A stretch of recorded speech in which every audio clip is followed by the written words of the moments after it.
we're also taking you up north because there are some security concerns in Bawku, where the government is announcing that it is beefing up boots on the ground. Let's get more on this because obviously what we do know is that government is adding over 1,000 more soldiers.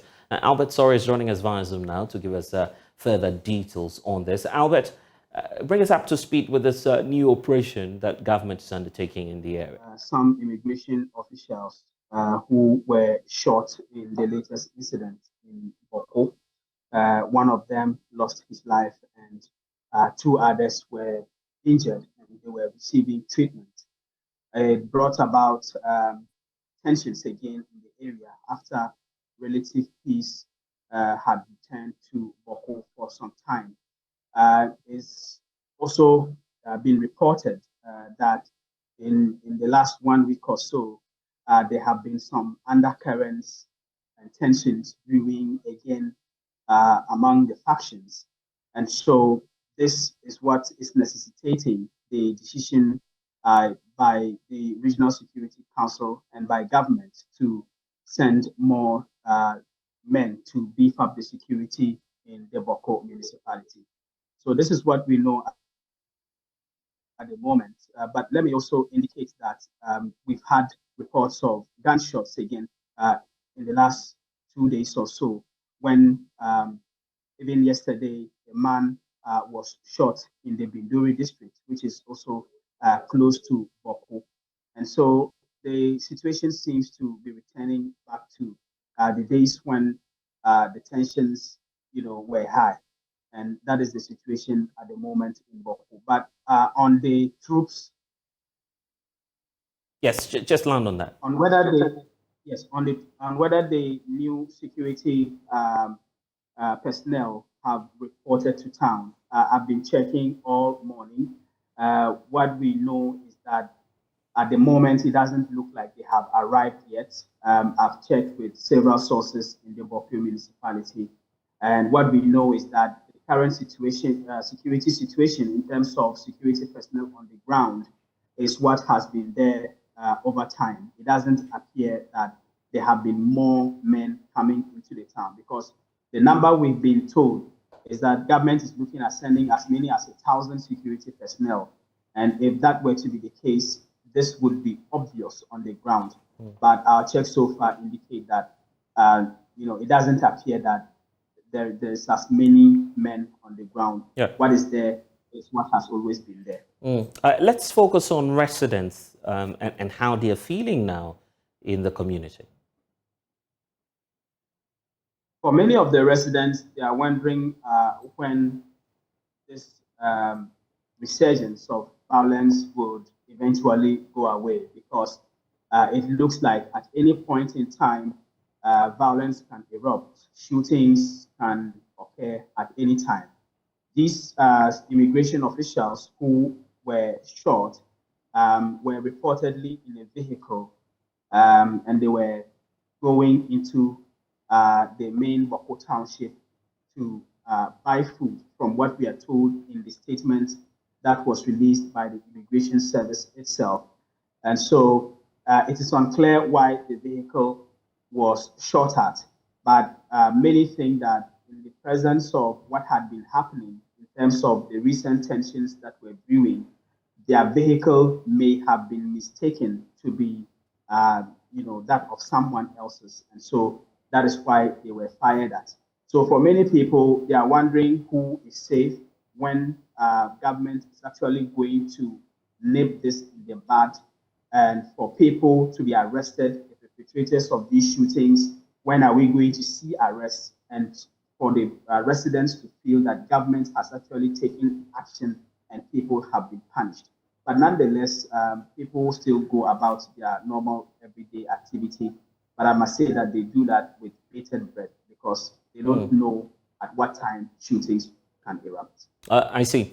And of course, government, the Regional Security Council, we've not heard any statement formally communicating what the next procedure will be. Have we heard from the regional minister, for instance, on this matter? Yes, the regional minister spoke to us on the AM show yesterday morning. And one of the things he has said is that they are actually taking measures, but he wouldn't give so much away because these are security measures. And so he did not think that for security reasons, he should be giving out much information. Yes, but precisely what I'm asking about the next steps. That's what everybody is on the lookout for, because after that interaction, we didn't get a clear sense of what the next step will be. So are we getting a sense from the minister there now? Hasn't been any there hasn't been any communication yet.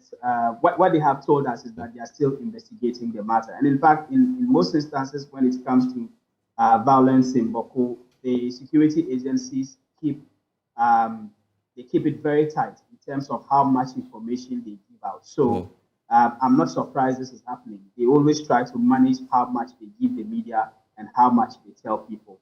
And so at the moment, they haven't communicated officially or even publicly in terms of what they are doing next. Now, what we know is that they are saying they will send more security personnel to the ground, but which is not also visible at the moment.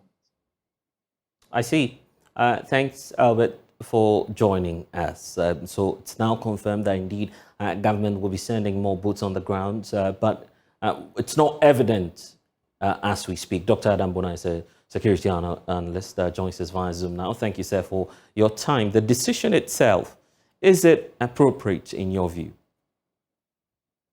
Well, yes, good afternoon, Blessed. Well, whether it's appropriate or not, I think that Bawku, the issues in Bawku are not going to leave us, in the shortest possible time. In the medium term, it looks like that, and in the long term, it looks like that until such a time that we begin to adopt a multifaceted approach, a more concrete way of dealing with Bawku. I think anytime you see more boots on the ground, it's usually temporary. And I have advocated severally that you don't need to dwell solely on, the military, the police, and the rest when you are dealing with a very complex, sensitive issue like we currently have in Bawku, without going on the ground and attempting to use other, established methods of dealing with such, sensitive situations or sensitive issues. And so as far as I'm concerned, how long can we keep the military on the ground? How long can we keep the police on the ground? How long can we keep, special forces on the ground? But I am also privy that, the directive is not really to send special forces on the ground, but, it is to beef up, to augment the number of officers, not probably up to the 1,000, what I've picked up, in fact, just today. Okay, so which numbers are you picking up, by the way? I think it's going to be less than 500. I don't think it is up to the 1,000, but yeah, but even with 500, even with 500, that will definitely scale up boots on the ground. How about the impact on the community itself? What about? Can you repeat? Yes, the impact, for instance, on the community itself, the way, the feeling of the people. Already, this is a very tense area. We're adding more boots on the ground. That will definitely worsen the security situation and a feeling of even residents. Let's say. Yeah. Let me tell you what. Do the people have any feeling at all? I don't think they feel for themselves, unfortunately. Because if they feel for themselves, it's a needless conflict. It's a needless war. And so, sorry to say that, do they have any sense of feeling? I'm not attempting to disrespect, the feuding parties. But my point is that why this protracted war in Bawku? Bawku, once upon a time, a thriving commercial town. Bawku was, more businesslike than any other community especially in the Upper East. Probably in the Upper East, and you can actually even mention probably even the Upper West. and several other communities. Today, it has become a pale shadow of itself. And so as far as I'm concerned, we need to be very, upfront. We need to let them know that they need to put their guns down. When you hear the gun, the firepower coming from them, some of the indigents, you ask yourself whether does our military even have that amount of gunpowder or firepower? When you hear, sporadic shooting, you can hear what looks like not the average AK-47 and M16s. So you hear proper, something like, ground-to-air missiles. And you are asking yourself, who is actually fueling this conflict in Bawku? The warlords are there. They are known. And so for me, the boots on the ground, if they don't want the boots on the ground, then stop fighting. Stop killing yourself unnecessarily. That is the only way. Because it doesn't matter what any of us do.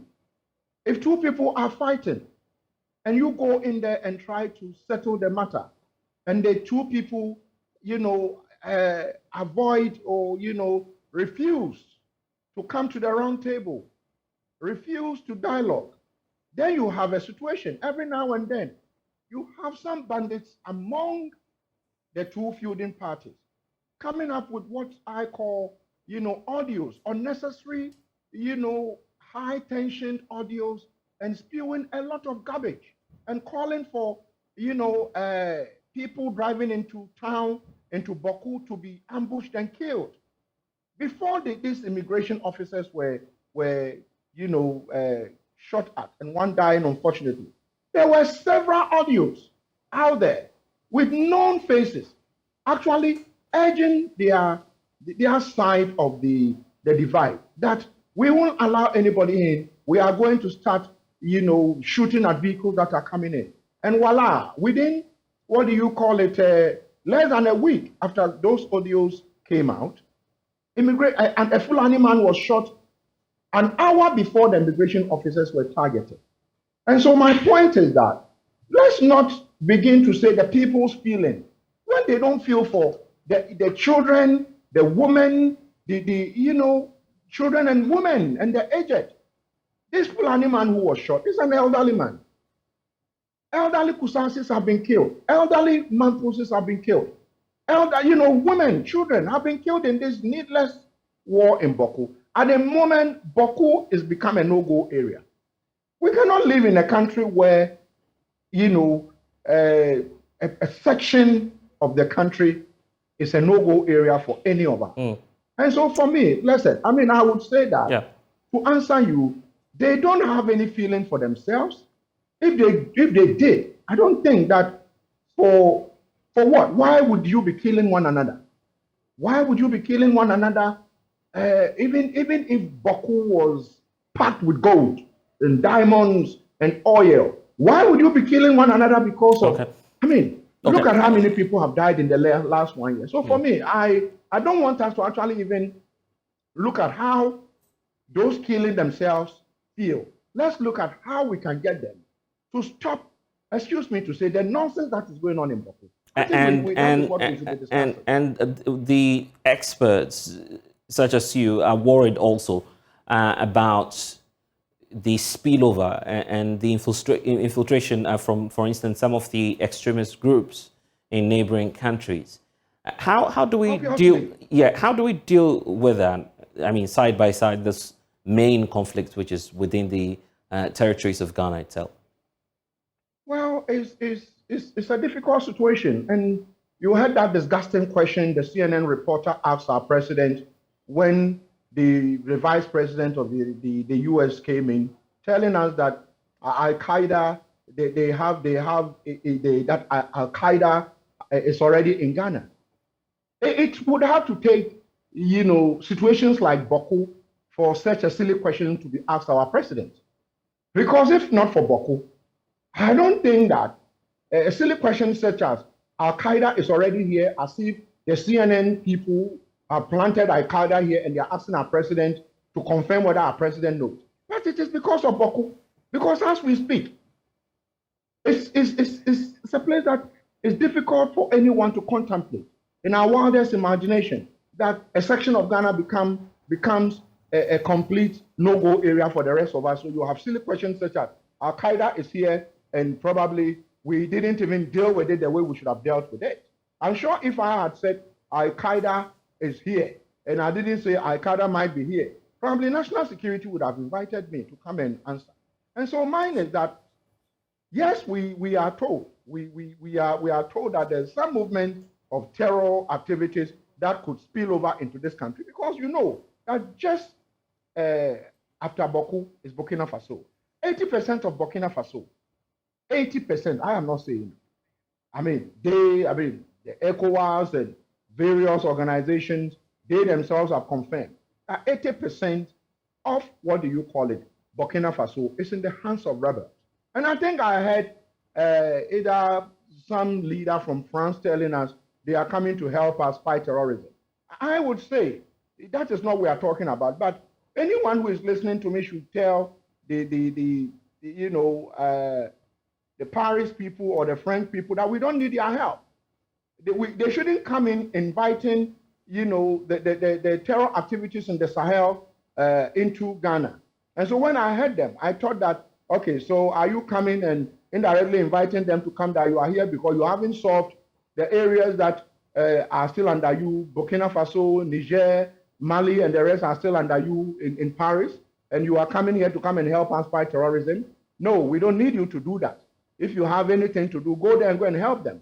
But to zoom in and bring back the conversation into Bawku, yes, because then you have, what do you call it, the issues to do with terror activities in Burkina Faso, driving innocent people, and sometimes probably bad people could join them into our territory, which is a difficulty, because then now a lot of the people in Bawku are running away to Bolga and other neighboring towns in the Upper East and the northern part of this country. My point is that, so who is going to be there to even be able to give us intel that some terrorists or some people have now come to our community and they should be arrested? Yes, so that issue of, what do you call that, terror activities spilling over into our country, and the ripple effects, if you want to talk about it, is something that we cannot actually quantify.